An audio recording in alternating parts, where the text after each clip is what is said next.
Hello, and welcome to Postcards from the Past, number 2. Last time, we presented 2 different postcards and asked you to help us choose which one you wanted to hear about next. One on the ski jumping, and one at the harness racing. And by a single vote, it turns out that you want to hear about the harness racing at the fairgrounds. So that's what we're going to talk about today. This happens to be one of the more popular and iconic images you see in postcards from Marathon County. There's a handful of them that you see over and over out there in the world, and this is one of them that comes up a lot. And certainly it's something we at the Historical Society often use when we want to show the fair or the fairgrounds. It's a great image. The picture itself was probably taken in a few years before 1910. It's pretty similar in composition to other photographs and postcards that we have from this era, such as this one taken by I.A. Lacerte, probably around 1906 or 1907.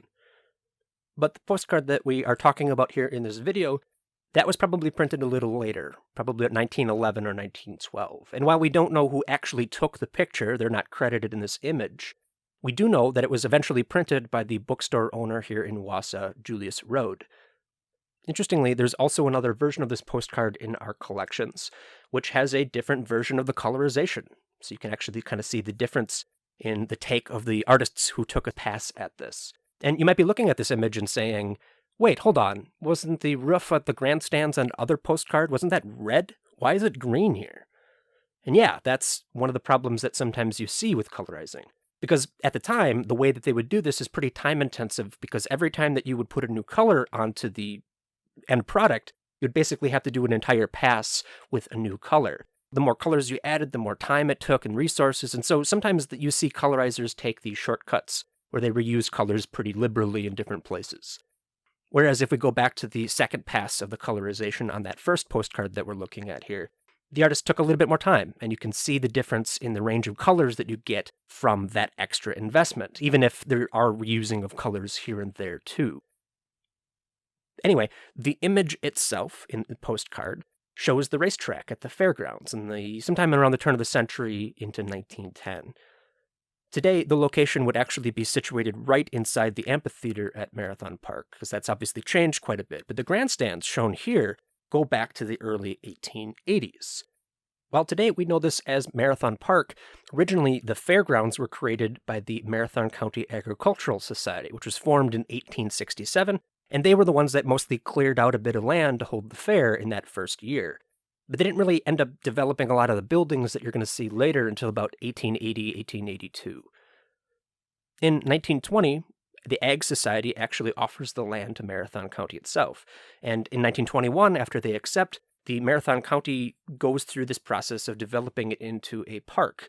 The first park in the new system that we have, that goes back to 1920-21. So this becomes Marathon Park at this point, and part of that transition meant rebuilding a great deal of the infrastructure, including developing a new grandstand and the iconic exhibition building, the exhibition pavilion, which was built in 24. The new grandstands were built in 1921. There's a few other buildings that were developed at this point too.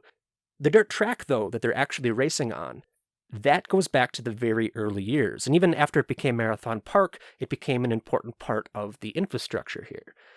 And actually, we're told that one of the very first things that the Ag Society did once they got the land for the fairground back in 1867 was to clear out a spot for a dirt track.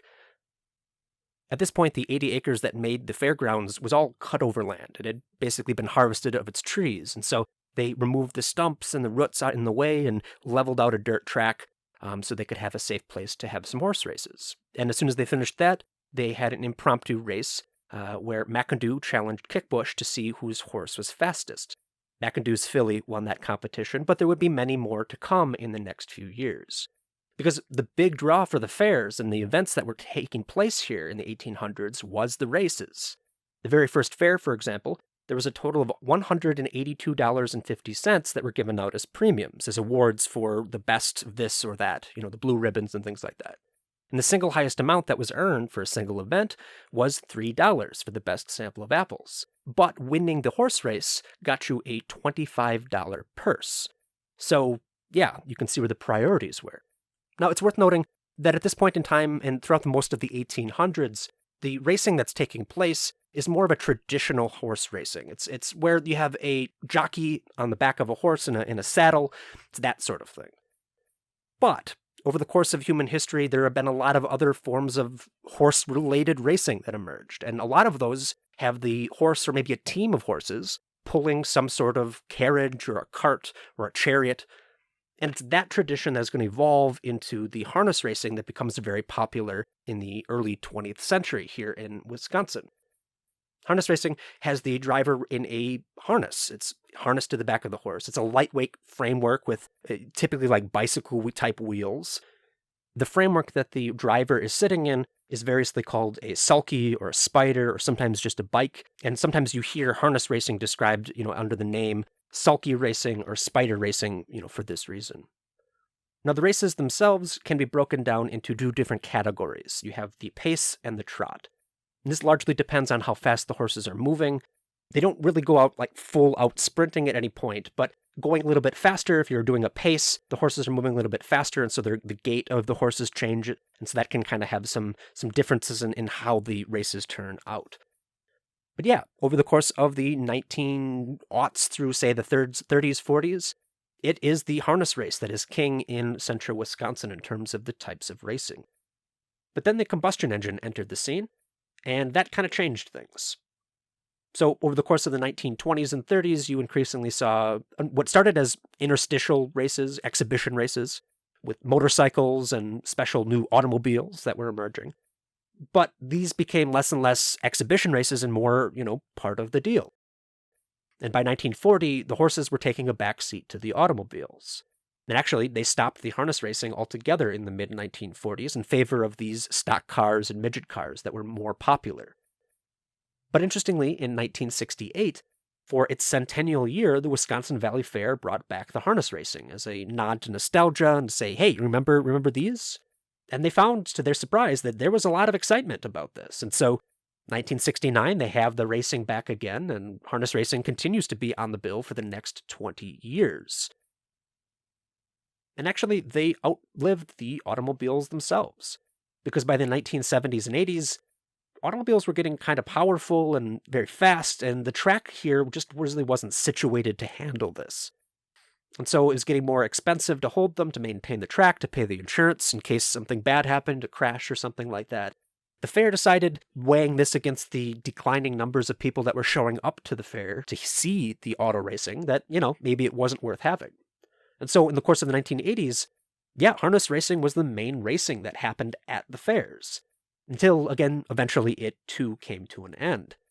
Because harness racing was exciting, it was certainly cost-efficient compared to the automobiles of the earlier years, but it still took a bit of money to maintain the track and to promote it and do all of these things, and ultimately by the end of the 1980s, the fair looked at the numbers and said, it's not worth continuing to do this. And in 1990, they held the very last harness race at the fair. And shortly thereafter, in the early 1990s, they actually took out the racetrack because there really wasn't any racing and, found other uses for the space. Still, for its time, there are few other forms of entertainment that were as important or popular for the people of Marathon County, certainly for as long as this was popular, as harness racing was during its heyday. And so, even though there were some gaps here and there where it wasn't quite as popular as it used to be or wasn't actively engaged in at the fair, still a pretty good run. So that's a quick overview of the harness racing concept and this particular postcard specifically.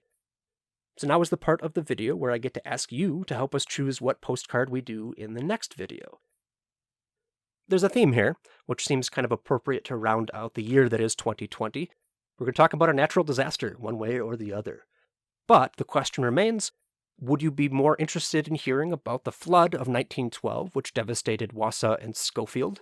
Or would you like to hear about the fire that destroyed the old Rothschild Pavilion in 1911? If you have thoughts on this, you can react or respond to our comments below on the YouTube video, or you can check out our Facebook page where we'll put out a post or two inviting you to help us choose as well. Thanks for watching. I'll see you next time.